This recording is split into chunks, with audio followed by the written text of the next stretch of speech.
পর্যটন শিল্পকে বাঁচাতে গিয়ে যে জিনিসটাকে কেন্দ্র করে পর্যটন শিল্প বাঁচে সেটাকেই আপনি যদি ধ্বংস করে ফেলেন তাহলে আর পর্যটন শিল্প আপনি কেমন করে বাঁচাবেন? যদি আপনি মনে করেন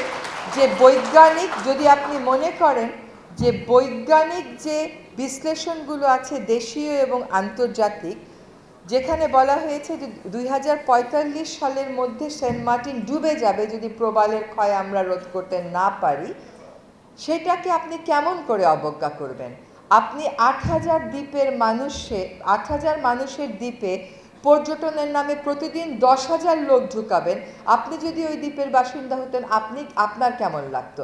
আপনি যাদের হয়ে প্রশ্ন করছেন সেই জাহাজ ব্যবসায়ীরা, সেই হোটেলের মালিকেরা, তারা কি সেন্ট মার্টিনের মানুষ? আমরা স্থানীয় জনগণ কেন্দ্রিক পর্যটন করব সেন্ট মার্টিনে। স্থানীয় জনগণ কেন্দ্রিক যখন পর্যটন হবে, আপনি রাতারগুলে গিয়ে দেখে আসেন, সেটা কিন্তু ধ্বংসপ্রাপ্ত হচ্ছে না।